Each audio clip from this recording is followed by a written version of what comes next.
welcome and thank you for joining us to Health Matters Changing Steps. This is a program that for every segment that you tune in, we're going to be focusing on mental wellness throughout the developmental lifespan. So from mamas after they have their babies right up to senior citizens.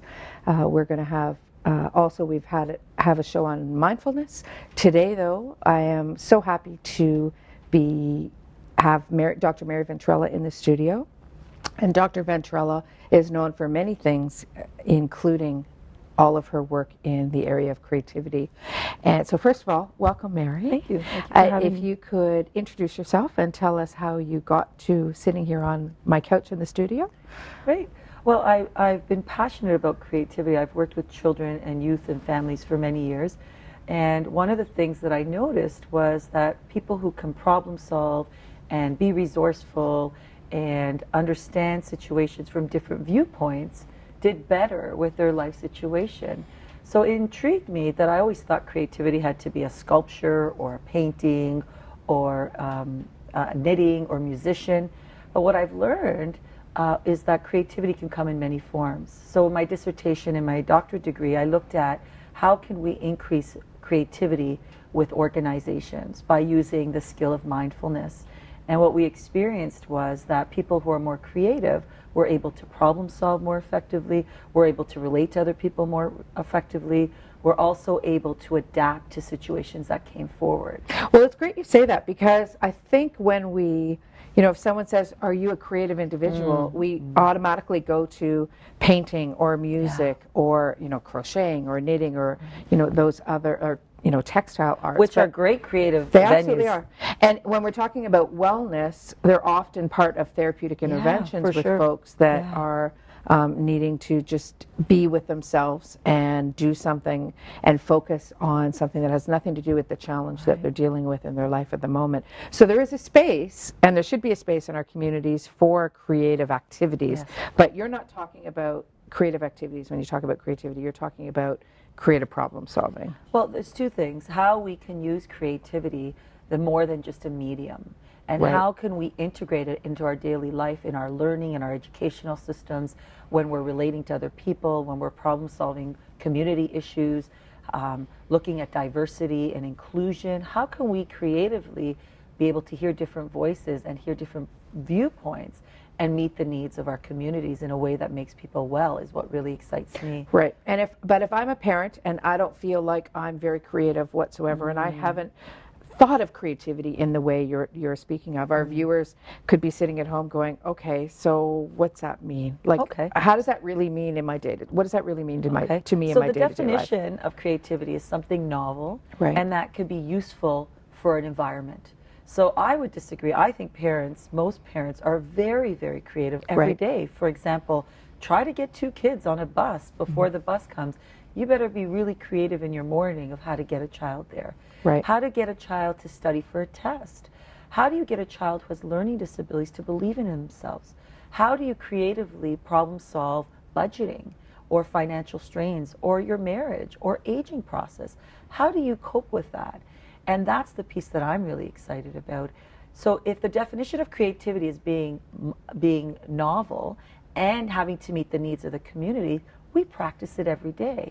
Well, okay, so I think one of the frustrations that I have when I take my, psychotherapist hat, my youth worker hat, or even my professor hat off, and I put my parent hat on, and as you know, my partner and I have been treatment foster parents for 25 years, and we have kids who have some really complex needs in our home, and I think it's not when people say, oh, it must be so hard, you must be so patient. It isn't the children that are the challenge, it's the systems that I have to advocate within to get the services that they need. How can creativity help me with that? Because that's a day-to-day issue for me. Well, and you live it. You have all these kids, you're a foster home, you're dealing with all different systems all the time.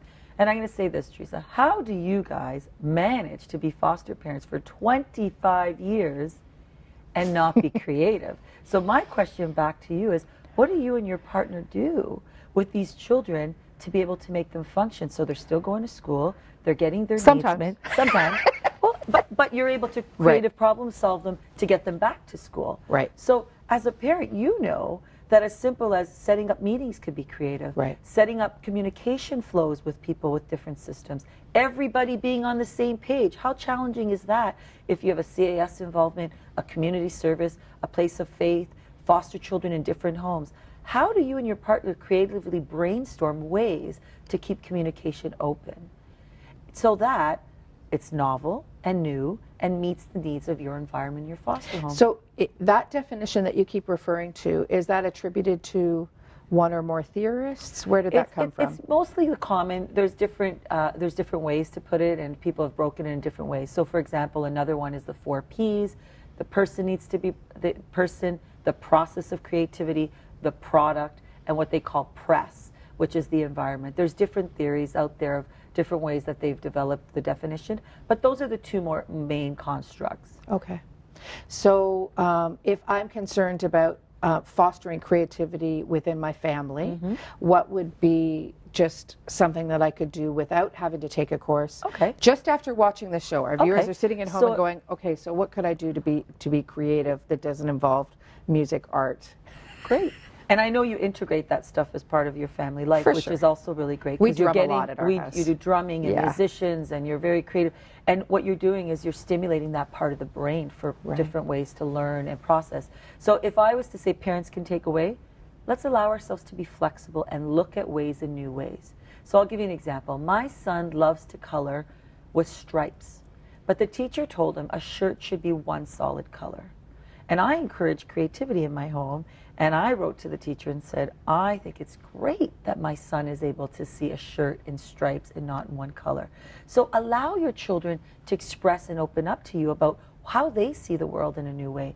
So we call that brainstorming. Can I stop you there? Yeah. Because that really speaks to, it connects to something else in terms of what we've been talking about in different segments of this show. And that is that when people are struggling with life challenges that feel debilitating and really feel overwhelming, or maybe they're feeling boxed in with a diagnosis that a loved one has had. Really what you're talking about is how can you, the walls in front of you, how can you get over it? How can you get around it? How do you, or do you have to go through it? What are the different ways that you can deal with the obstacles that are sitting in front of us? Right. Which, when you started talking, it really reminded me of the whole benefit of, we want to teach our kids resiliency. We want to teach them that bad things happen to families, bad things happen to individuals, and there isn't necessarily a magic cure, and there may not be a magic answer, but if you can learn the process and the practice of how to get around or get over, you're not feeling so stuck all the time. So that's really how creativity connects with wellness then. And when you talk about over or around the problem, that is the new way of looking at it. So sometimes I've worked with adults who are repeating the same patterns in their lives. Right. So I don't understand why I attract the same type of people, or I'm really struggling with getting a job. Attract the same type of people. You mean why I'm dating the same kind of that get woman me into or trouble man? or person that it's not fulfilling, or so this is a comment in my private practice. So, and what's interesting is they go back and continue to attract the same type of person. Right. So a dialogue I might have with them is, what are some new characteristics or qualities of a person that you might integrate in your life that might be different? And if that's so, how would that impact your environment and who you are?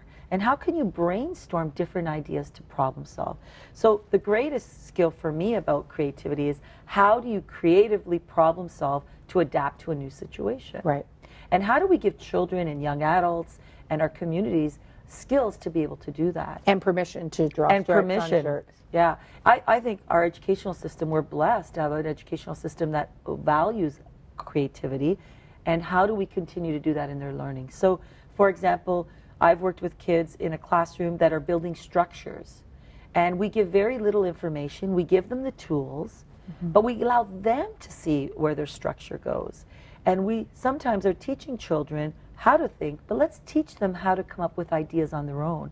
And we use this in corporations. Think of problem solving. Think of, we need a new marketing scheme, or we need a new way to look at a problem. How can we brainstorm that meets the needs of the community and the agency or the organization in a new way? You've identified something that as a parent I'm thinking about. So I let my child brainstorm, and they're brainstorming something and want to, try out a strategy or a technique. Right. And in my head I'm thinking, that's not going to work. Or even worse, I'm worried there's going to be negative outcome or fallout from that choice. How do you let your child do that? Balance that? I get that. How do I well, balance number one, safety is always first, right? Okay. Safety is always first. So if your child's saying, "Mom, I want to, jump and it's not safe," then you have to put boundaries around that for the kid to be safe. But sometimes our greatest lessons, Theresa, are, and you know this, is that we transform and grow with some of the most difficult decisions. Like, I built the bridge keeps collapsing, but you keep bridging it the same way. And what's important is the creative process is having a dialogue about what didn't work, what worked, what piece of that can you carry for the next time, and how do you learn from that? And sometimes learning what doesn't work is equally important to the end product. And but sometimes as the parent, you want to rush it and safe. Right. But you're right. Sometimes we have to sit back and see. So give how it yourself goes. permission to say, okay, my child's going to explore this. My child's going to be creative. My child's going to try something that I don't believe might work, but we'll learn something from it. And that's what's important for the next experience that they have and their next creative idea that they might have. So in our next segment, we're going to come back and we're going to look at a specific model, the Torrance model of incubation, and break that down in terms of some of the skills and what they mean. What would you ask our guests to do at home to prepare for that? Well, I think if you were take a moment and take a time in your life when you've been problem solving and you couldn't find an answer or a solution that fit well for you, let's brainstorm together. So let's come back and I'm going to give you some skills and concepts that you can apply to a situation you have in your life that might be going really well and you just want to even make it better, or an issue in your life that you might be struggling with, and we can look at it and find other alternatives to adapt to that situation and make a new situation for yourself. Okay, great. Thank you, Dr. Mary. Come back after the break. We'll see you soon.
Welcome, Rogers viewers. Thank you so much for coming back. And if you're just tuning in now and missed the first little segment of today's show, which is entitled Mental Wellness, Changing Steps, we're focusing on creativity and how creativity is related to mental wellness. But before we get to that, I just want to explain why we've titled the show Mental Wellness, Changing Steps. So Changing Steps is the name of my practice, but it's also a core piece of my philosophy in working with children, youth, and families. When we're looking at mental health issues, or we're looking even more importantly at mental wellness, we want to be looking in our lives and with those we work with in terms of how can we make incremental changes, because we all want to lose that 5 pounds, in 3 weeks, or get that job that we want, or overcome a habit that we want to distinguish from our behavior set. But those things can only be done in little steps. So hence changing steps in terms of mental wellness. So we have Dr. Mary Ventrella in the studio, and in our first segment, we talked about creativity and how it relates to wellness. And just in case, Mary, we have folks that have just joining us now, can you define, what creativity is? Well, a common definition of creativity is something new that meets the need of a community or environment. So if it could be a sculpture, or it could be a plan of action, or it could be a proposal, or it can mean a skate park for their community. As long as it's meeting a need at that time, then that's a way we can define creativity. When we're talking about mental wellness, that piece really is, how do we adapt to the strifes and troubles that life throws us, and I described it in our first segment as that wall that's put in front of you sometimes. How can you go around it? How can you go over it when you can't necessarily go through it? And we talked before the break about the Torrance model of incubation. Can you speak a little bit about that? Yeah. Well, it's a model that gives you skills and concepts that you can implement to be more creative. So what's great about what I hear you saying, Theresa, is that there's always going to be changes in our life. Right. So we're always going to have to adapt, and we're always going to have to problem solve. And if we don't do that effectively with creativity, then we hit walls, or we hit barriers in our life that become more stressful for us. So if we want more wellness in our life, why wouldn't we find skills that we can then integrate in our life that can promote new ways of thinking of it? So the Torrance model gives us that. So you have some of the concepts there. I do, and luckily we've got some examples from viewers of things that they're experiencing in their life. Can you share one example with our audience? One example is a person is going to retire in the next 3 weeks, and how much struggle and anxiety their life has been. 30 years of working and having a pattern, and now they're going to have change. So they're finding it very difficult to adapt to this new change, right. What's really exciting about this show is that you're talking about the developmental process of the lifespan. We know there's always going to be changes in our life, in our development. So how can we use concepts like... I'm just going to pick one. Go for it. That's a great way to do it. I'm just going to pick one. Okay, so I'm someone who's newly retired, and I'm concerned about what am I going to do with my time? What am I going to do with my finances? Yep. How's my life going to change? And if I pull out the creativity skill, produce and consider many alternatives, what might that look like for me? Or how could I use it? Well, one of the Torrance models would say, how can you produce different alternatives and different brainstorming activities that you can do that you can adapt to your new life? So, for example, maybe you'll be interested in joining an activity at the community center. Maybe you're going to reach out and meet new people. Maybe you're going to do a part-time job. What's really important is that you come up with those creative brainstorming opportunities and problem solve which one of those fits that you can add into your new life, right, that adapts to your new changes that you're going through in transformation of the development of stage you're at. Well, as you were talking, I just pulled another card. Yeah.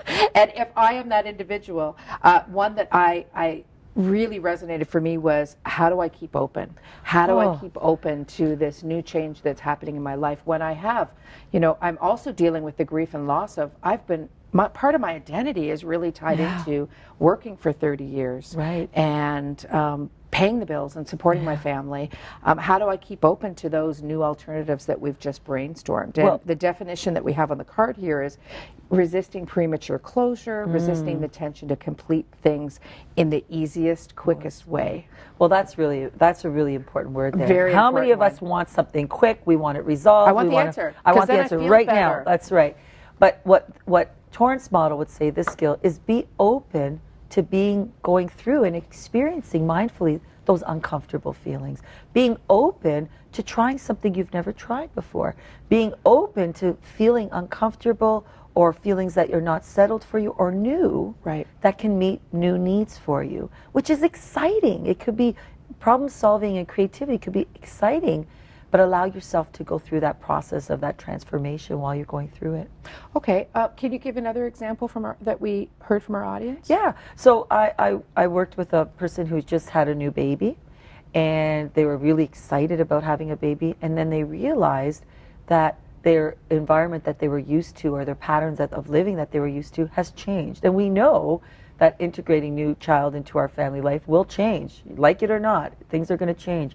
So how are you going to problem solve different ways to get your needs met in a creative way and still allow yourself to be a mom and still, or a parent or a dad or a grandparent that can take care of that child. So when you talk about getting your needs met, you mean the parent who is saying, Yeah.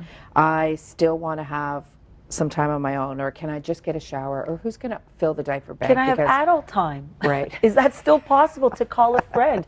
My Right. sister sometimes calls and says, the kids are doing homework, they're doing lunches. Did we really think we could make it through a 2-minute phone call? So then I Right. say, how can we problem solve that? So I'm still going to connect with my sister. I'm still going to want to speak with her and have a need, but I'm going to have to be creative because the traditional way, that pattern that we used to do might not work because the system has changed. And we have a new challenge have a new developmentally. We have a new challenge. experience within the lifespan that's changing right. how we would normally work through problems. So the card that I just picked, I'm What'd just you picking pick? cards randomly, folks. And just so you know, we will also have on the screen at the end the chart of all of these skills so that our viewers can look at them. And then Excellent. they'll also be on, we'll give a reference for Mary's website as well as mine. So the skill is be aware of your emotions. Well, that's a really important one because part of being creative is we don't realize sometimes what's happening for us in the moment. And that could be emotions, our thoughts, our reactions. But if we're aware what brings us joy, if we're aware of what brings us excitement or sadness or anger or frustration or disappointment, once we're aware of that, then we can again find creative ways to problem solve and be with that emotion so that what alternative do we want? Okay. I have an example for you that isn't from the audience, but it's from my own personal life. So one of my foster sons, his biological brother was going to be turning 18 and going away to college. Now, luckily, college was going to be at the same college that I worked at the time, so I could check in on him every week, and he could come home on the weekends and do his laundry like most college kids, like maybe not like to do, but do. Yep. And his younger brother was really, really concerned about what kind of relationship are we going to have? Is he even going to call me? I'm going to miss him. So much of my life we've always lived together. Now he's leaving home. What does that mean for me now in this family that I've lived in for 12 years? And this card we used a lot with him in day-to-day conversations, which was getting glimpses of the future. Just even saying, what is the future going to look like, caused him to be very anxious. But this card, how we describe it, it's predict, imagine, and explore things that do not yet exist, wonder and dream about possibilities, view events as opportunities or that they're open-ended. And when we brainstormed this together, we came up with strategies like, we're going to take you to the move-in date so you can see what your brother's room looks like. There's open houses. We're going to pick him up and take him out for dinner, you know, after not week 1 or 2 because he wanted to get settled in, but week 3 or 4. And he is going to come home for Thanksgiving, so it's going to be okay. And yet some of the fears that he identified did come true. It's normal developmentally that when kids go off to college, they're going to pull back a little bit. They're not going to be as connected necessarily. Now, that's not true with all college students. Sometimes they're on the phone a lot to parents, but it's not to be unexpected that as children leave the nest, that they're going to be a little bit more independent. But what's exciting, Theresa, is what you said is that you gave your child a platform to explore different ways to continue to have a relationship with his brother. So it might look different. So we need something new that's going to meet a need of the environment. And you're able to imagine and get a glimpse of the future that I'm going to see my brother in 3 weeks. Maybe we won't be calling each other every day, but maybe we could text, or there's other ways we could do lunch together. The relationship has changed in a new way. So you were able to creatively problem solve how they can continue that relationship and adapt to the new changes with your support, and I think that's amazing. So here's one last example before we end today. The time is just slipping by so quickly. You have many sons who play hockey. Yes, I do. And let's imagine that one of those sons doesn't feel like he's getting the ice time that he deserves to have. So the card that I picked was the problem. Recognition or awareness of the situation, definition of the problem, commitment to deal with it, and recognizing the essence of the difficulty and, you know, how can it be managed and solved. Essentially, that's a summary. So what would you say to your son who, you know, really wants you to go manage the situation for him? Well, that's a really good question, because you could apply this to hockey or advocacy in a school or advocacy with your music teacher or your gymnast or a friend. Right. So what's really important in that is giving your child the skills to find new ways to communicate with adults that impact their life in a way that's respectful.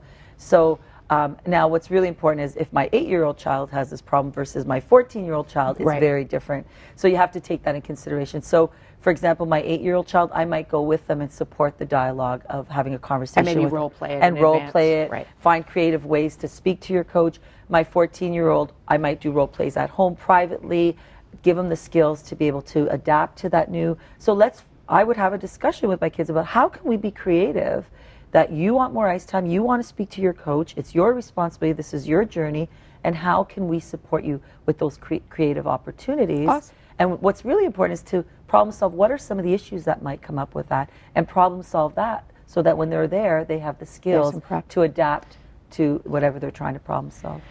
Wow. So we've provided examples, a few examples Yeah, across the a lifespan. few. If I give you 10 seconds to say closing remarks to our audience about the impact of creativity on wellness and mental health throughout the lifespan, what would you say? I would say encourage the people around you to have the process to be creative, to try new things, be adventurous, try new problem solving, and have the skills to adapt to new situations, and promote it. You don't have to be a sculptor or a painter or a potter or a knitter or a songwriter to be creative. You can be creative in moments, how you put your centerpiece on your table, how you make your bed, how you organize your clothes, how you prepare for the next day, how you deal with relationships. And how can they call you? How can they can contact call you me if they want to? If you want to talk to me, you can contact me at mary.ventrella@gmail.ca Okay. or 416-896-5525. And I'll also have this information on my website, www.changingsteps.ca. Pick your cup up, Mary. Cheers. It's Thank a wrap. you.